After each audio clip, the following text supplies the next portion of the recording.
Barya at bawang lamang pala guys, pwede mo itong gawing pampaswerte. Magiging lucky charm mo po ito sa buong taon. Ito po ay gawin po sa Chinese New Year. Ito po ay magdudulot po ito ng swerte sa pananalapi, swerte sa mga mananaya. Kung ikaw ay may mga negosyo guys na medyo humina na, maglagay ka kaagad nito. Makakatulong po ito sa iyo upang lumago ang iyong business. At ito po ay malakas mag-attract ng pera at hindi lamang maliit na halaga. Ito po ay mag-attract ng napakalaking halaga ng pera na pwedeng magbago ang takbo ng iyong buhay kasama ang iyong pamilya ngayon pong taon ng 2025. So, guys, kung gusto mong malaman ito kung paano gamitin, panoorin lamang po ang video ito. Ituturo ko po sa inyo, i-guide ko po kayo. At kung kayo man po bago sa ating YouTube channel, huwag po kalimutan i-like, i-share, subscribe na rin po guys kung hindi ka pa nakapag-subscribe.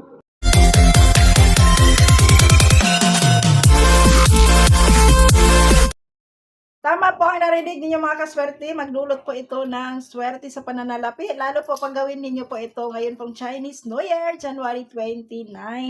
Ayan.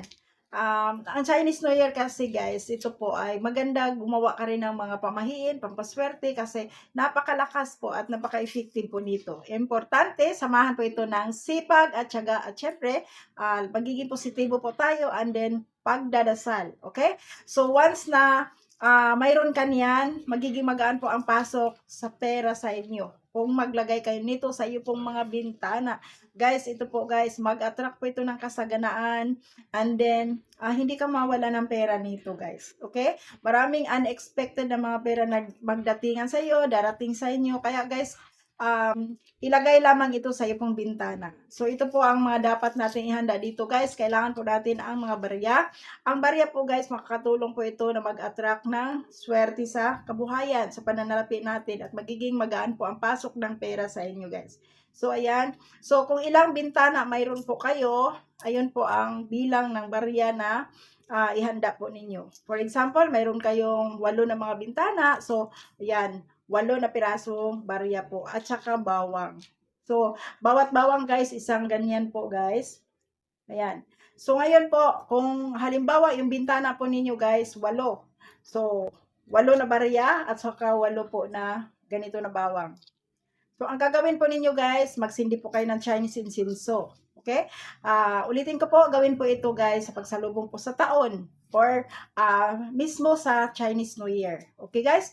And then kung halimbawa mapanood mo ang video tapos na late na yung pagkagawa mo, ayan, hindi ka nakasabay sa Chinese New Year, pwede mo rin itong gawin pagkatapos ng Chinese New Year. Pero mas maganda talaga ito, gawin ito sa pagsalubong po sa Chinese New Year. Okay guys? So, kung kayo po ay mahilig sa mga pampaswerte, why not na hindi ninyo ito subukan. So, ngayon po, pag once nakaready na po ang barya, and then yung bawang, and then Chinese incenso, yan.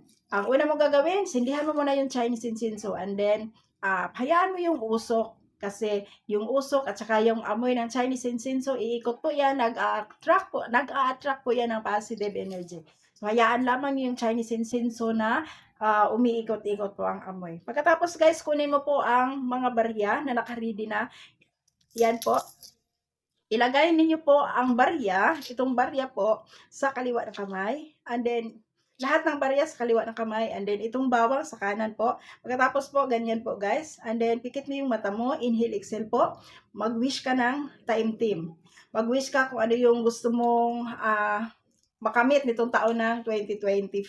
For example, gusto mong magiging masagana at marami kang mga utang na dapat mong bayaran, ayan, mag-wish ka guys na sa pamamagitan po nito, ito pong taon ng 2025 ay mabayaran ko lahat ng mga utang ko. Yan.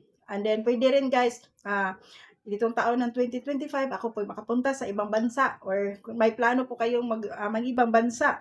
So, kung halimbawa, yung business ninyo, so ganun po ang wish ninyo. Sa pamamagitan po nito, ayan, dadaloy sa akin ang swerte nitong aking business ngayong taon ng 2025 ay lalago at dito po ako yayaman.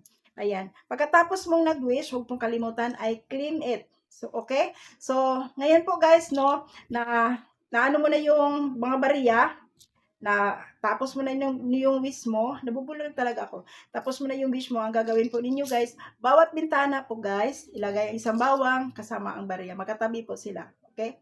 Tabi lang ng paganyan po. So, bawat bintana, ilagay mo yan doon.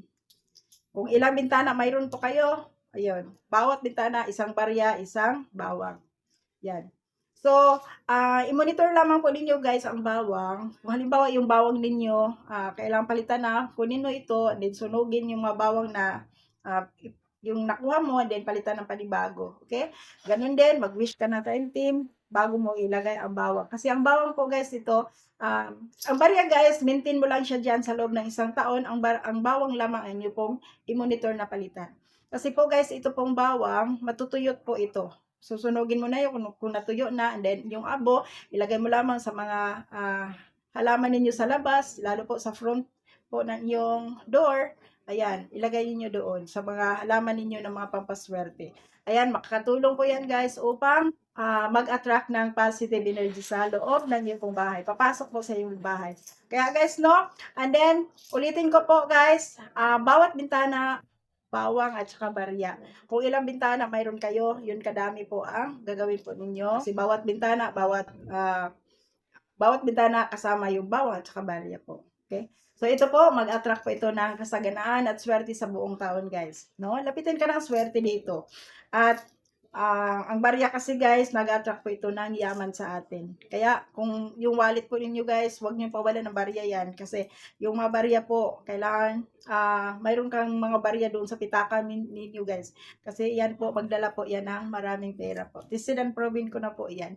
So ayan po guys, no? Sana po nakatulong po ito sa inyo. At huwag po niyo kalimutan, like, share po ninyo guys sa ating video. Ituro po ninyo. At mag-subscribe ka na rin kung hindi ka pa nakapag-subscribe. Huwag mong kalimutan, hit the bell button for notification para ma-notify ka sa next nating mga videos. Thank you so much. God bless everyone. At dasal ko po sa lahat na sana po nitong taon ng 2025 ay magiging masagana at matupad ang iyong mga dream. Ayan. And then, shout out po sa lahat kay Ma'am Lolita Baldusa, kay Ma'am Gina Abaw, sa lahat po, si Ma'am Hermie, ang aking sisi po sa France. Ayan. Shout out po sa lahat. Hindi ko na po mabasa yung mga iba, hindi ko na po mabanggit yung mga pangalan, pero lahat po kayo, shout out po sa inyo at lagi kayo mag-ingat guys. Okay? Swerteng hatid po sa inyo lahat. Bye-bye. Bulol-bulol ako ngayon kasi ang ingay sa labas, hindi ako makapag-focus. Okay guys, bye-bye po guys. Thank you so much. Bye.